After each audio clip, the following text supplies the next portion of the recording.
Ailing Republican Senator John McCain, who Donald Trump, of course, called not a war hero, is confirming in his new book that, yeah, he gave the Christopher Steele Trump Russia dossier to FBI Director James Comey, fired FBI Director James Comey, who was at the time not yet fired. McCain's new book is called The Restless Wave, and McCain writes in the book, which is coming out in a couple weeks, a little under 2 weeks, he said, quote, "I agreed to receive a copy of what is now referred to as the dossier. I reviewed its contents. The allegations were disturbing, but I had no idea which, if any, were true. I could not independently verify any of it, and so I did what any American who cares about our nation's security should have done."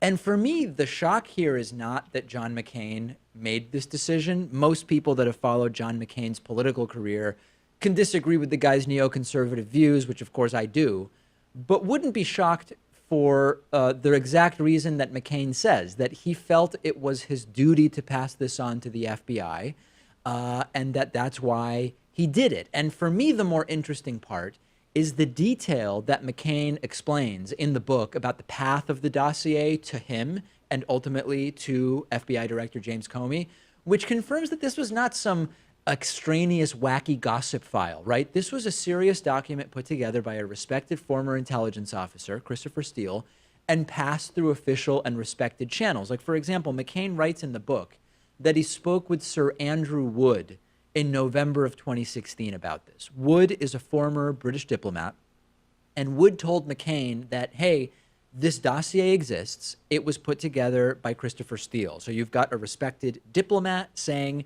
the source of the dossier in Christopher Steele is also respectable, right? It's not Sir Wood going to John McCain and saying, we have a PP file, right? I mean, this is a serious conversation among respectable individuals. McCain takes Wood seriously, so he sends David Kramer, who's Senior Director for Human Rights and Human Freedoms at the McCain Institute, sends David Kramer to London to directly have a meeting with Christopher Steele. And we also learned that even before Steele met with David Kramer from the McCain Institute, Steele had already been to Rome to meet with American officials about the findings in his dossier, right? So the dossier has been framed by the Trumpist right as effectively equivalent to like a gossip magazine or a tabloid that, due to some terrible decision-making, ended up in the hands of the FBI.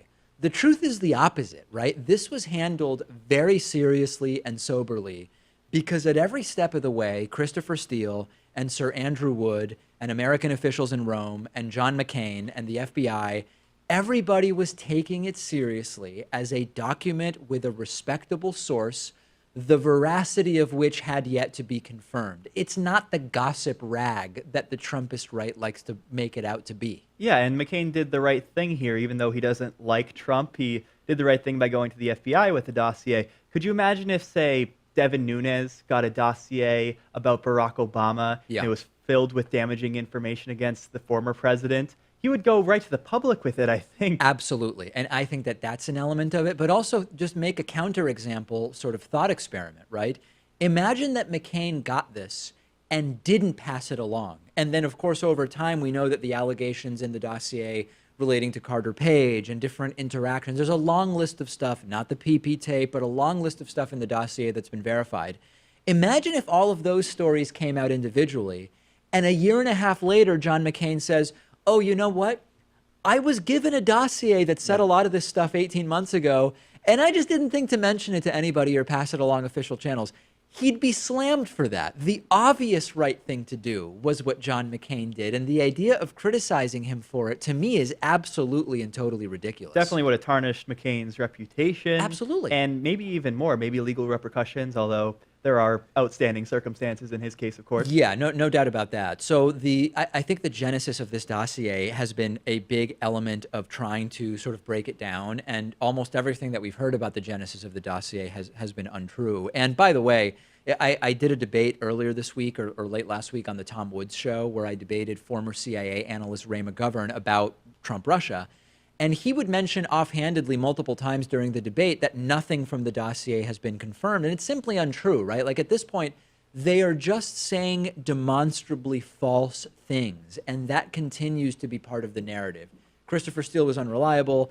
the Dossier was nothing more than a salacious gossip magazine and article or whatever, and nothing in it has been proven true, all of which, of course, have been proven to be false. The video you just watched was made possible by support from you. Please go to patreon.com/David Pakman Show. You can make a pledge of as little as $1 per month, and every dollar helps to support the work that we're doing, particularly in light of the YouTube ad boycott, which has been really bad.